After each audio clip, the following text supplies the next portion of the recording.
But Solomon took 13 years to build his own house. So he finished all his house. He also built the house of the forest of Lebanon. Its length was 100 cubits, its width 50 cubits, and its height 30 cubits, with 4 rows of cedar pillars and cedar beams on the pillars. And it was panelled with cedar above the beams that were on 45 pillars, 15 to a row. There were windows with beveled frames in 3 rows, and window was opposite window in 3 tiers. And all the doorways and doorposts had rectangular frames, and window was opposite window in 3 tiers. He also made the hall of pillars. Its length was 50 cubits, and its width 30 cubits. And in front of them was a portico with pillars, and a canopy was in front of them. Then he made a hall for the throne, the hall of judgment, where he might judge. And it was panelled with cedar from floor to ceiling. And the house where he dwelt had another court inside the hall, of like workmanship. Solomon also made a house like this hall for Pharaoh's daughter, whom he had taken as wife. All these were of costly stones, cut to size, trimmed with saws inside and out, from the foundation to the eaves, and also on the outside to the great court. The foundation was of costly stones, large stones, some 10 cubits and some 8 cubits. And above were costly stones, hewn to size, and cedar wood. The great court was enclosed with 3 rows of hewn stones and a row of cedar beams. So were the inner court of the house of the Lord and the vestibule of the temple. Now King Solomon sent and brought Hyrum from Tyre. He was the son of a widow from the tribe of Naphtali, and his father was a man of Tyre, a bronze worker. He was filled with wisdom and understanding and skill in working with all kinds of bronze work. So he came to King Solomon and did all his work. And he cast 2 pillars of bronze, each one 18 cubits high, and a line of 12 cubits measured the circumference of each. Then he made 2 capitals of cast bronze to set on the tops of the pillars. The height of one capital was 5 cubits, and the height of the other capital was 5 cubits. He made a lattice network with wreaths of chainwork for the capitals which were on top of the pillars, 7 chains for one capital and 7 for the other capital. So he made the pillars, and 2 rows of pomegranates above the network all around to cover the capitals that were on top. And thus he did for the other capital. The capitals which were on top of the pillars in the hall were in the shape of lilies, 4 cubits. The capitals on the 2 pillars also had pomegranates above, by the convex surface which was next to the network. And there were 200 such pomegranates in rows on each of the capitals all around. Then he set up the pillars by the vestibule of the temple. He set up the pillar on the right and called its name Jachin, and he set up the pillar on the left and called its name Boaz. The tops of the pillars were in the shape of lilies. So the work of the pillars was finished. And he made the sea of cast bronze, 10 cubits from one brim to the other. It was completely round. Its height was 5 cubits, and a line of 30 cubits measured its circumference.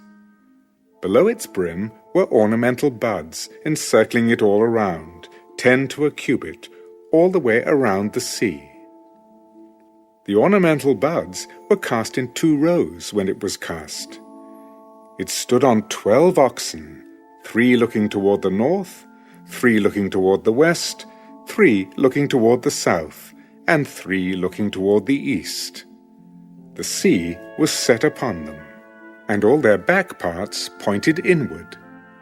It was a handbreadth thick, and its brim was shaped like the brim of a cup, like a lily blossom. It contained 2,000 baths. He also made 10 carts of bronze. 4 cubits was the length of each cart, 4 cubits its width, and 3 cubits its height. And this was the design of the carts. They had panels, and the panels were between frames. On the panels that were between the frames were lions, oxen, and cherubim, and on the frames was a pedestal on top. Below the lions and oxen were wreaths of plated work. Every cart had 4 bronze wheels and axles of bronze, and its 4 feet had supports. Under the laver were supports of cast bronze beside each wreath. Its opening inside the crown at the top was 1 cubit in diameter, and the opening was round, shaped like a pedestal, 1.5 cubits in outside diameter. And also on the opening were engravings, but the panels were square, not round. Under the panels were the 4 wheels, and the axles of the wheels were joined to the cart. The height of a wheel was 1.5 cubits. The workmanship of the wheels was like the workmanship of a chariot wheel. Their axle pins, their rims, their spokes, and their hubs were all of cast bronze. And there were 4 supports at the 4 corners of each cart. Its supports were part of the cart itself. On the top of the cart, at the height of 1/2 cubit, it was perfectly round.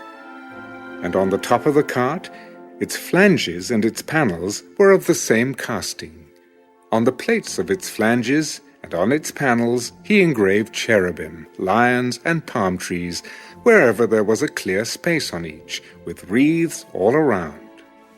Thus he made the 10 carts. All of them were of the same mold, 1 measure, and 1 shape. Then he made 10 lavers of bronze. Each laver contained 40 baths, and each laver was 4 cubits. On each of the 10 carts was a laver. And he put 5 carts on the right side of the house, and 5 on the left side of the house. He set the sea on the right side of the house, toward the southeast. Hyrum made the lavers, and the shovels, and the bowls. So Hyrum finished doing all the work that he was to do for King Solomon for the house of the Lord. The 2 pillars, the 2 bowl-shaped capitals that were on top of the 2 pillars, the 2 networks covering the 2 bowl-shaped capitals which were on top of the pillars, 400 pomegranates for the 2 networks, 2 rows of pomegranates for each network to cover the 2 bowl-shaped capitals that were on top of the pillars, the 10 carts and 10 lavers on the carts, 1 sea and 12 oxen under the sea, the pots, the shovels, and the bowls. All these articles, which Hyrum made for King Solomon for the house of the Lord, were of burnished bronze. In the plain of Jordan the king had them cast in clay molds, between Succoth and Zeretan. And Solomon did not weigh all the articles, because there were so many. The weight of the bronze was not determined. Thus Solomon had all the furnishings made for the house of the Lord, the altar of gold and the table of gold, on which was the showbread, the lampstands of pure gold, 5 on the right side and 5 on the left, in front of the inner sanctuary, with the flowers and the lamps and the wick trimmers of gold, the basins, the trimmers, the bowls, the ladles, and the censers of pure gold, and the hinges of gold, both for the doors of the inner room, the most holy place, and for the doors of the main hall of the temple. So all the work that King Solomon had done for the house of the Lord was finished. And Solomon brought in the things which his father David had dedicated, the silver and the gold and the furnishings. He put them in the treasuries of the house of the Lord.